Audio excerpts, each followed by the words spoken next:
Avant de commencer la vidéo, j'aimerais ajouter quelques petits disclaimers. Non, alors non! La dernière fois que je me suis cassé les couilles à faire un disclaimer d'1 minute, je me suis pris un age restriction dans la gueule. Alors cette fois, vous allez vous démerder. Dans ma vie, j'ai joué à des centaines de milliards de millions de jeux vidéo. Quoi de plus normal quand t'es un déscolarisé et que tu passes la journée sur ton PC. Mais les œuvres qui m'ont réellement impacté, au point que je m'en suis toujours pas remis, comme la double pénétration de Gurranq ou Aralou, se comptent sur les doigts d'une main.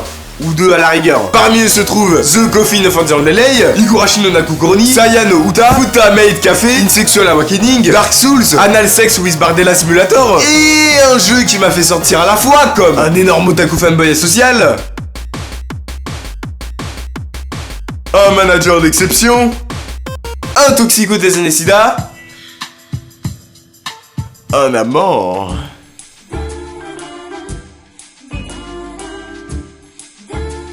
Et une immense merde.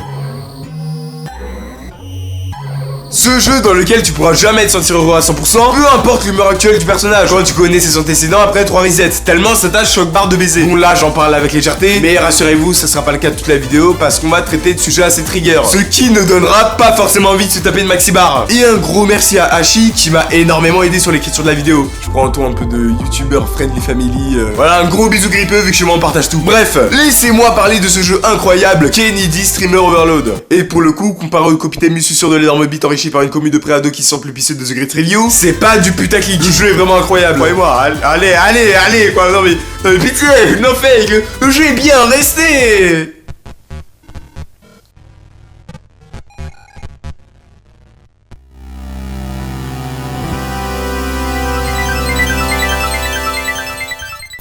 Oh, le fou du village, merci pour le raid.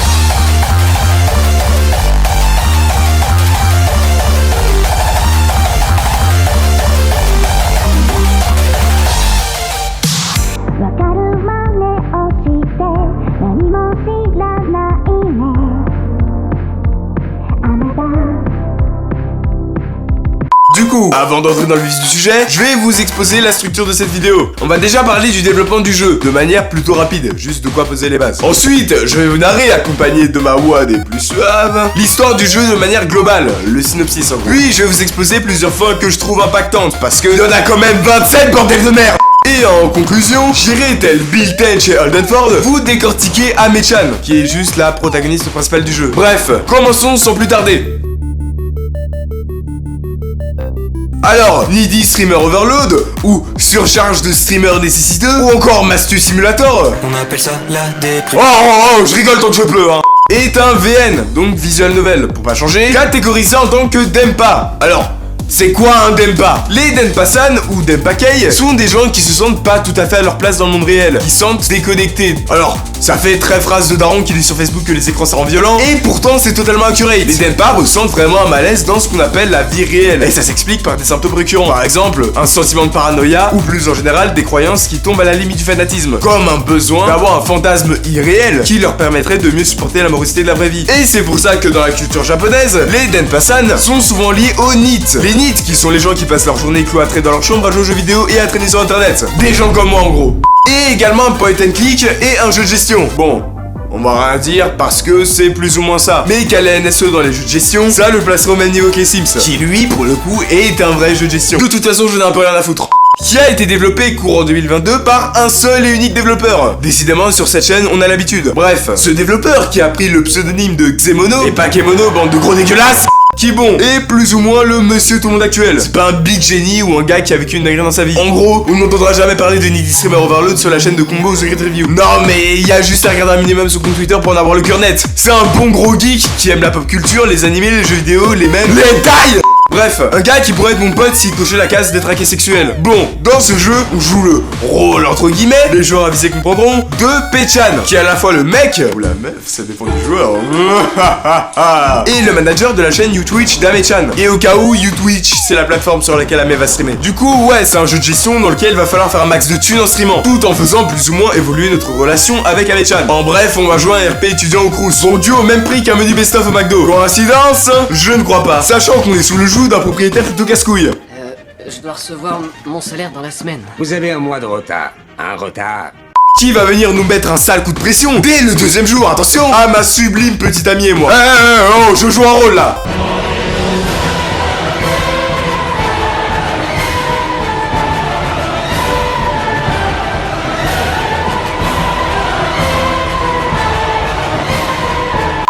en nous rappelant que la vraie vie c'est pas les streams, mais les factures et les IST. Mais à part ça, y a pas de réel fil rouge principal, de grosses intrigues. Et histoire que vous ayez la preuve, je viens actuellement de finir de vous exposer le synopsis complet du jeu. Bon, je suis un peu en train de mytho, j'avoue. Parce que si je dois être honnête avec vous, le véritable objectif du joueur, ça va être d'obtenir les 27 fins du jeu, symbolisées par des succès Steam, et qui raconteront chacune des histoires en empruntant des timelines différentes à chaque reset. 27 fins, bordel de m***. Et pour tout vous dire, hein, une belle brochette de fins tout bonnement useless, qui vont surtout jouer le rôle d'écran de fail. Je pense surtout à M We Let Me Be Invisible, qui m'a bien brisé les couilles.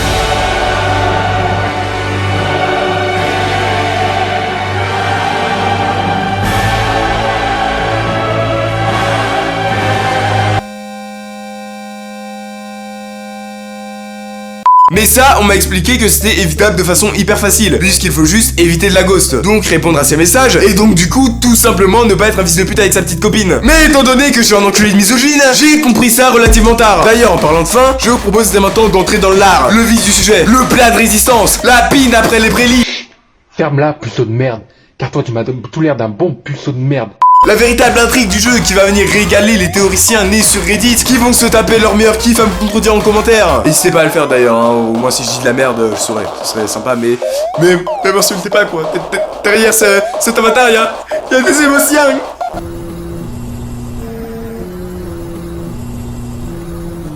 Dans cette première fin, qui se trouve en réalité posséder deux versions, j'exposerai mon point de vue après vous les avoir montrés. Dans Happy End World, atteignable en ayant rempli énormément de conditions, comme par exemple, niveau d'affection supérieur à 80, niveau de santé mentale inférieur à 80, avoir plus d'1 million d'abonnés, avoir la connexion internet de votre PC coupée.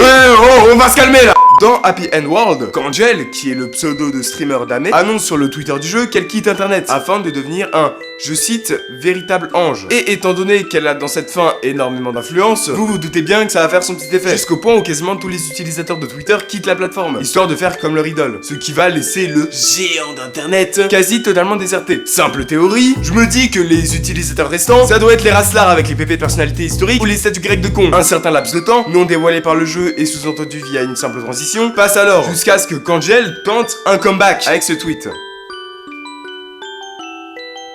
Mais bon, y a plus personne sur la plateforme. Du coup, le tweet subit un énorme bide. Ce qui va faire que le tweet va être supprimé. Et Kangel, oublié d'internet, étant revenu au stade de simple être humain parmi des milliards. Cette idée paraît appuyée par le dernier message lisible avant le game over. Traduisible en français de manière plutôt bancale par... Tu as atteint une fin inconnue. Inconnue comme Kangel désormais. Et comme en réalité n'importe quelle personne sur internet. Eh ouais mon gars, on est tous de passage ici. Peut-être que demain, je sais pas, Benzaï va annoncer quitter internet parce que ça lui casse les couilles. Et ouais, c'est déprimant à dire. Mais au bout d'un mois, tout le monde l'aura oublié. Alors qu'il est présent depuis des années. Putain, c'est bavant de fou ce que j'ai écrit.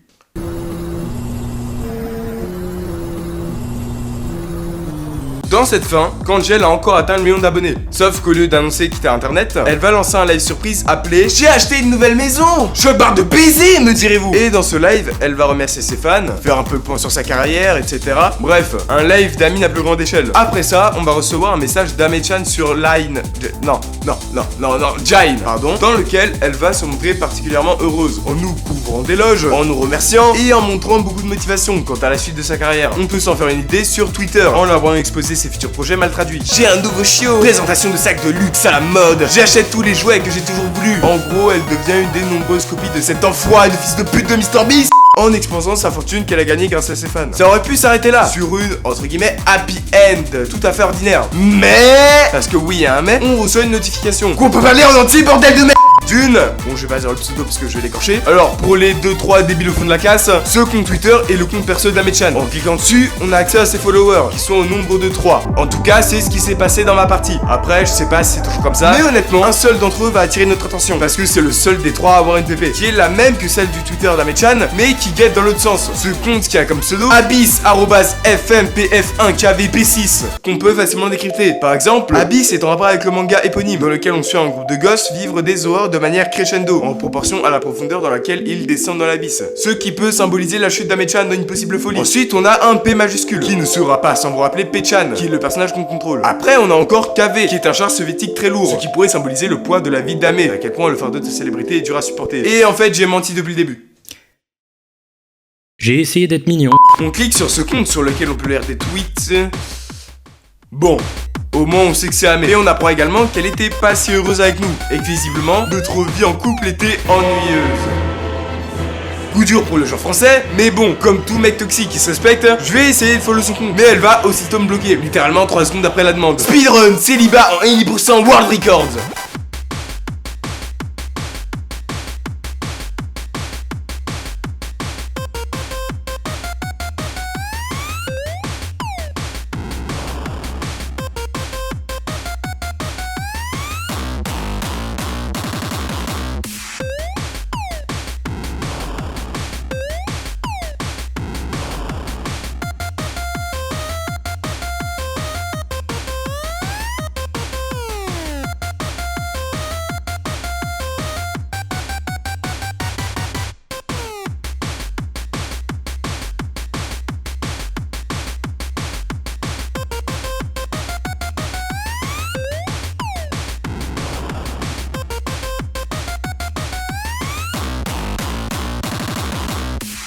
Et après nous être remis nos émotions, après avoir réalisé qu'on n'allait plus jamais baiser de Sublime Wi-Fi en pixels, et qu'on allait retourner dans la sempiternelle branlette à base de miniatures des vidéos porno sur le navigateur internet de la DSI, un message apparaît, traduisible par « Un bonheur ordinaire n'est pas ce qu'elle souhaitait », avant de nous laisser à l'écran de Game Over.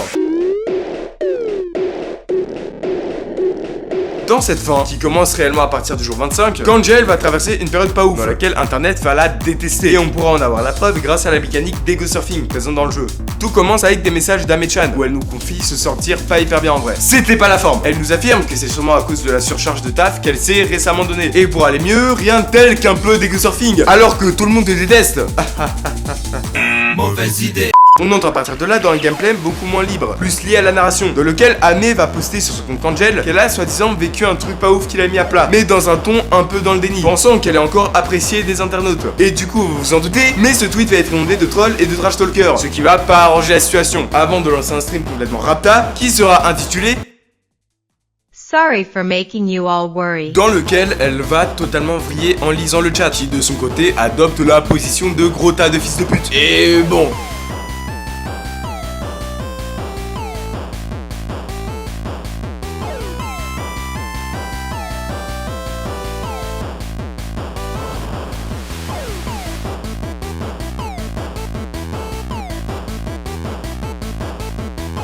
Et jusqu'à arriver à tel point qu'elle va se mettre à gérer. Le lendemain, ça ira pas mieux, puisque le stream de la veille a accru la haine qu'Internet avait déjà envers elle, en passant de simples insultes aux moqueries, j'en passe et des meilleurs. Ce qui va carrément amener Ame à se demander s'il valait pas mieux qu'elle se...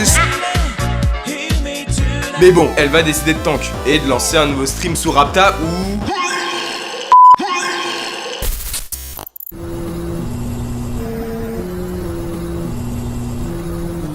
L'état psychologique de Ame s'aggrave à tel point que ses gémissements ne sont plus propres au stream et que l'ego surfing se caractérise par des pop-up envahissants qui sont... bon... pas très enjaillants si je peux me permettre. Ce qui va se conclure par Ame qui va se shooter comme jamais, peut-être dans l'intention de mettre fin à ses jours. Idée appuyée par le mini-jeu de la semaine. Putain, c'est horrible dit comme ça. Qui va s'exécuter automatiquement, avant de nous laisser face au même écran glitché qu'on a quand on consomme des médocs dans le jeu de base.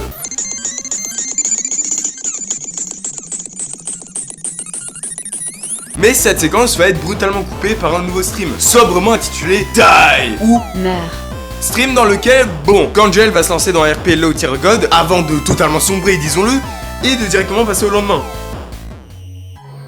On se retrouve avec une Ame totalement perdue, qui n'est plus du tout en possession de ses moyens, nous mettant dans une ambiance pas très folle, surtout avec le sound design.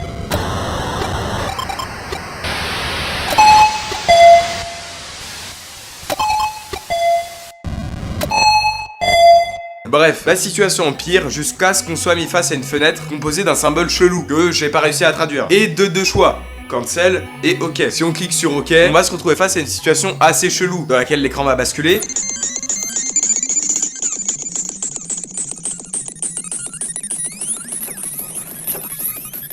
Avant de se restabiliser, je sais pas si j'utilise les bons termes mais nique sa mère, et nous mettre face à une Ame totalement déséquilibrée qui nous dit qu'elle peut pas stream car elle doit préparer le dîner.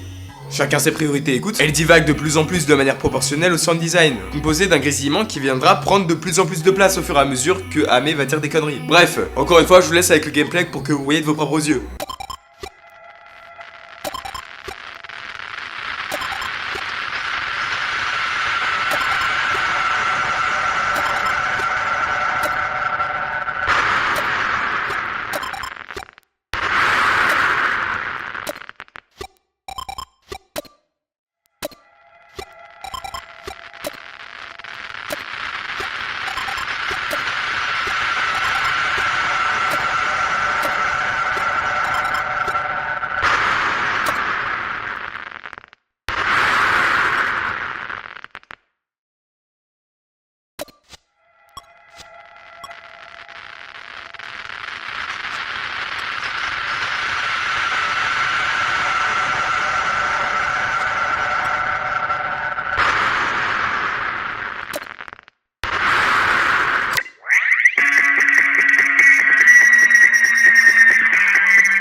Un live se lance, nommé Diagram of the Body. Et première chose qu'on peut remarquer, c'est l'omniprésence de sang sur ses murs. Et son regard totalement vide comparé à d'habitude. Elle va raconter qu'elle a acheté un animal, parce qu'elle avait lu qu'avoir un animal de compagnie faisait se sentir comme un parent, et améliorer le sens des responsabilités.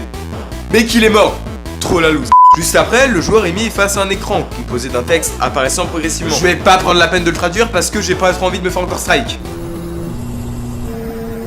L'état de Kangel a atteint un point de non-retour. Comme lors des précédentes journées, on est accompagné d'une Ame-chan qui a totalement vrillé, avec qui on ne peut que communiquer par message, ce qui nous place au rang de spectateur de sa déchéance. Tout ça avant de lancer un stream intitulé... Bon. Je vais directement passer à la traduction, hein. Welcome to the internet. Angel Stream, qui est en réalité une hallucination, d'après le wiki officiel du jeu, dans lequel Kangel va parler à son chat, notamment de religion ou encore d'animé, parce que oui, tout le monde sait que c'est lié, tout en se montrant avec ce qui s'appelle un cadre funéraire, ce qui pourrait symboliser le fait qu'Ame-chan soit à ce moment-là déjà décédé. Cette fin sera clôturée par une boîte de dialogue dans laquelle sera écrit... Bon, checkons directement la traduction, hein.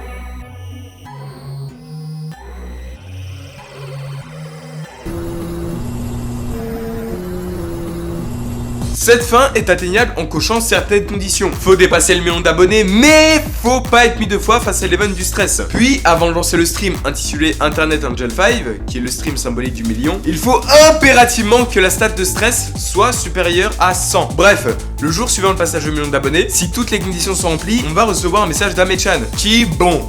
traverse encore une période pas folle. On passe à la nuit et on lance le stream Internet Angel 5, en ayant, je le rappelle, rempli les conditions énoncées juste avant. Sauf que la tenue de Kangel va être totalement différente que celle de d'habitude, adoptant les couleurs caractéristiques d'Ame-chan. Et le changement ne va pas s'appliquer qu'au physique, mais également au niveau de sa psyché, où à la place de la personnalité de Kangel, qui est relativement douce et sympathique et kawaii, tu connais, on se retrouve avec la personnalité d'Ame-chan, en adoptant un comportement cynique et pas des plus agréables si je peux me permettre. Bref.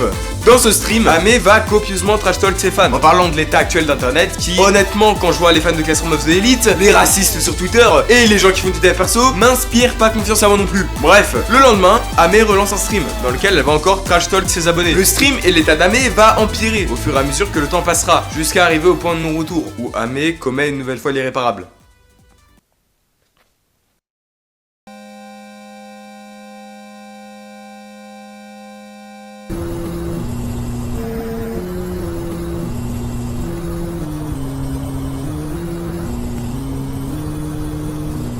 Alors, quand même, c'est le vrai nom de la fin. C'est pas traduit. C'est un nom français dans une VO, bordel de merde. Oui, baguette, camembert, vin, Sarkozy, Dupont de Ligonnès. Pour obtenir cette fin, faut déjà avoir débloqué toutes les autres. C'est un peu la même mécanique que dans Doki Doki Literature Club pour la happy end. Et une fois ceci fait, un nouveau fichier de sauvegarde apparaîtra. Et quand vous le choisissez, ça activera automatiquement la fin 0. Et aussi, avant que je m'y mette, la manière dont je vais vous raconter cette fin va peut-être paraître rushée. Mais c'est parce que c'est le cas. Dans cette fin, tout s'enchaîne réellement. Et comparé aux autres, elle est préconfigurée, puisqu'on ne choisit pas par exemple ce qu'on veut streamer ou faire le long des journées. Car tout est déjà prédéfini. Et du coup, je prendrai seulement en compte les jours où il se passe quelque chose de notable. Du coup, ça commence logiquement le jour 1, directement la nuit visiblement, avec un message d'Ame disant Watch me closely Pechan, ce qui peut se traduire par veille sur moi Pechan.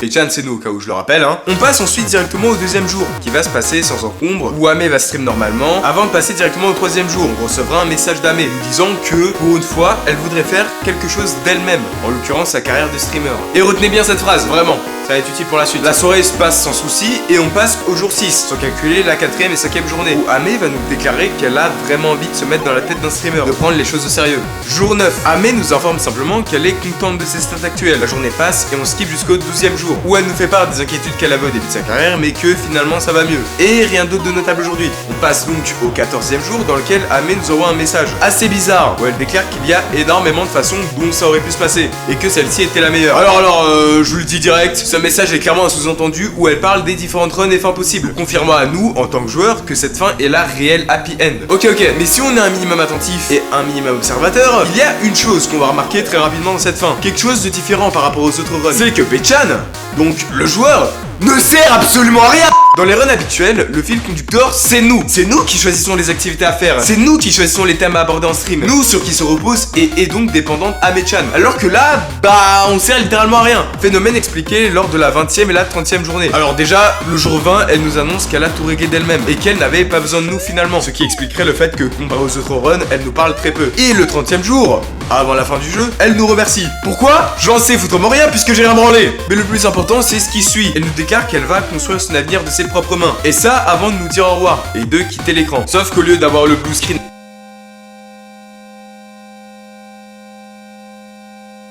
rien ne se passe. Tu peux rester 3 heures, il y aura rien, j'ai fait l'expérience. Ok, c'est cool, je vous ai exposé quelques fins, etc.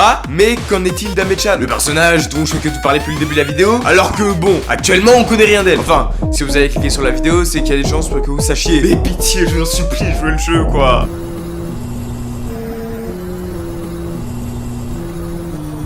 Ame-chan, qui utilise le pseudo d'OMG Kawaii Angel, ou simplement Kangel comme je dis depuis le début de la vidéo, est le personnage principal d'NSO, qu'on va suivre dans absolument toutes les fins. Logique me direz-vous. Et dans cette partie de la vidéo, on va se pencher sur 3 de ses aspects principaux. Son histoire, sa personnalité actuelle et Kangel. Pour pas dire de la merde, je m'appuie sur le manga Run With My Sick et sur Ame's Happy Happy Dating Game. Un visual novel présent dans la compilation de jeux Petit Game Collection, qui est un jeu du même créateur qu'NSO. Donc source fiable.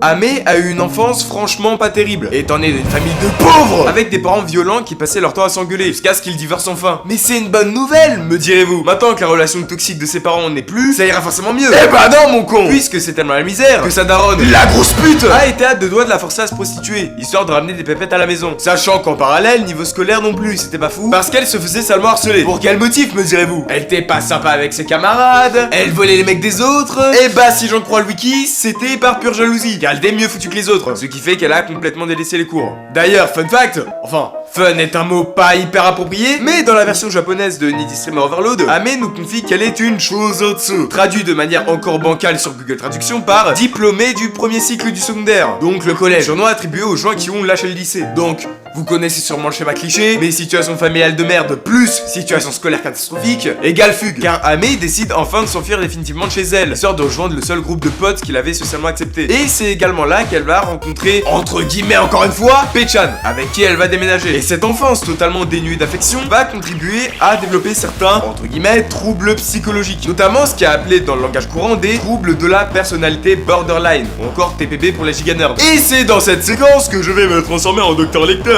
psychologue de renom, et vous exposer cette pathologie et les liens qu'elle a avec Ame-chan. Nonobstant, je tiens à préciser que je suis qu'un connard de 17 ans, déscolarisé depuis la première, donc il y a de grandes chances que j'utilise des termes maladroits ou tout simplement que je dis de la merde. C'est un point important du personnage que j'ai trouvé hyper intéressant à explorer, donc n'hésitez pas à me reprendre en cas de bourde. Après, si vous êtes concerné ou sensible à ce genre de sujet, et que vous n'avez pas envie d'entendre certaines choses, et que vous préférez vous concentrer sur le jeu en lui-même, allez à ce timecode, où je passerai directement à la suite.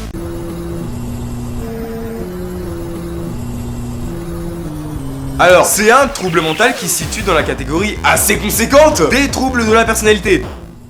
Vous n'avez rien à craindre. Je vais lui parler. Il écoute quand cela vient de moi. Troubles qui ont comme symptômes récurrents un schéma différent de la personne atteinte, au niveau de la perception en général, de ses réactions et de ses relations avec autrui. En gros, une personne atteinte de cette pathologie va percevoir, réagir et ressentir différemment qu'une personne qui n'en est pas atteinte. Il y a pas mal de symptômes et de troubles liés au TPB. On a par exemple la peur de l'abandon, qui fait partie des symptômes les plus récurrents, qui fait que la personne va avoir un besoin quasi constant d'attention pour qu'elle se sente bien et en sécurité. Perso, ça me rappelle un truc, mais bon. Les personnes atteintes de TPB vont souvent avoir cette impression de ne pas exister ou de ressentir un grand vide. Ces ressentis qui vont laisser la plupart du temps place à la peur et à la colère, caractérisés par des moments de panique ou de furie. Oh non, pas cela! Imaginons que vous recevez un message de la part de quelqu'un qui est atteint par cette pathologie, que vous lui répondez pas parce que, je sais pas, vous êtes en cours ou dans une situation qui fait que c'est pas faux de répondre à un message, notamment en pleine branlette. Eh bien, la première chose à laquelle cette personne va penser, c'est que tu lui as pas répondu à cause d'elle, parce que cette personne aurait fait quelque chose de mal, ou que sais-je encore. Alors que pas du tout! Ça me rappelle quelque chose, mais bon.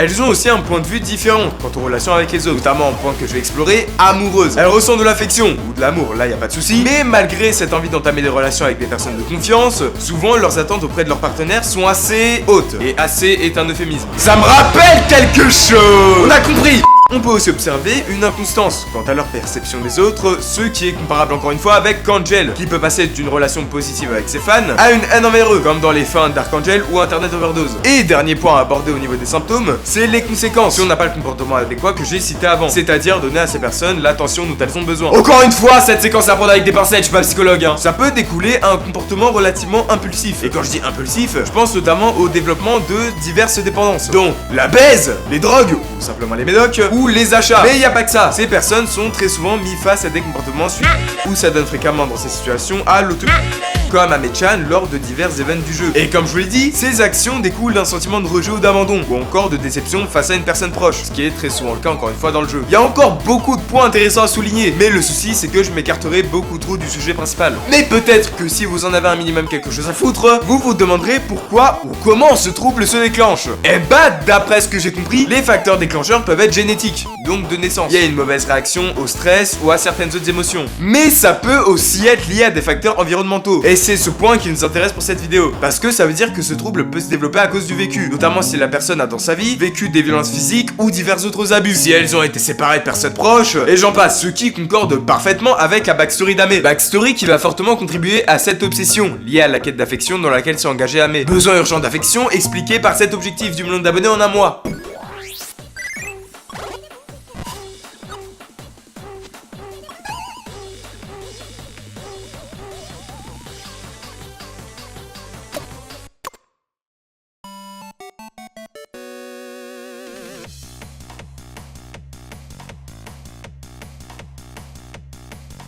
Bon, cette partie était peut-être pas très agréable à suivre, mais elle était nécessaire afin de mieux percuter la personnalité d'Ame-chan.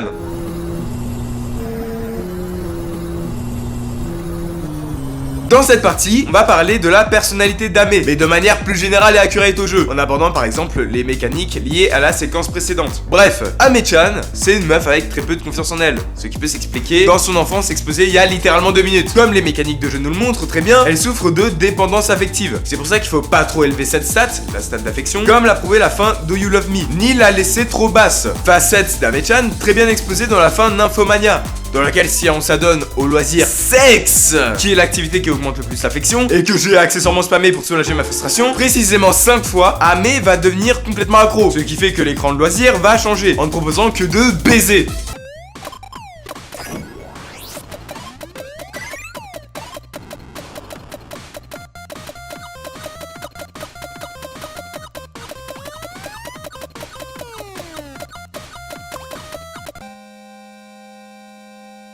À ce problème s'ajoute le fait que c'est un personnage très anxieux. Elle vit très mal le stress, comme le démontre de manière radicale le mini-jeu de l'auto...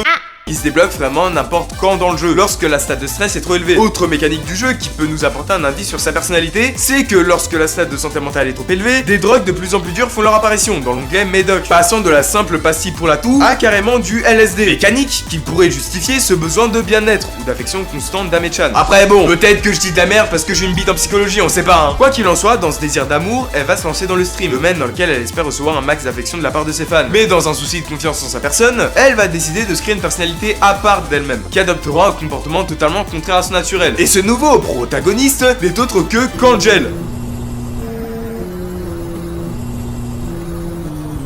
Bon, je vous avoue que cette partie a surtout été faite pour qu'il y ait 3 parties à cette séquence de la vidéo, et que ça sonne mieux dit dans le sommaire. Mais il y a quand même des trucs à dire. Bon, du coup, c'est qui Kangel? Bah, c'est tout simplement l'alter ego streamer d'Ame-chan. C'est pas seulement un pseudo, mais une personnalité à part entière, créée pour plaire aux spectateurs, avec un style vestimentaire différent, passant du jiraiki à un style plus kawaii et lumineux. J'utilise des termes de con, mais vous m'avez compris, hein. Une manière de s'exprimer différente, phénomène qu'on peut observer dans les tweets, entre ceux d'Ame et ceux de Kangel, et une attitude également différente. Et j'ai rien d'autre à dire. Bah oui. Certes, c'est une personnalité à part, mais ça ne reste pas moins Ame, avec la même histoire, la même façon de penser, le même corps, bref, Kangel est en soi un personnage qu'on connaît par cœur lorsqu'on connaît Ame.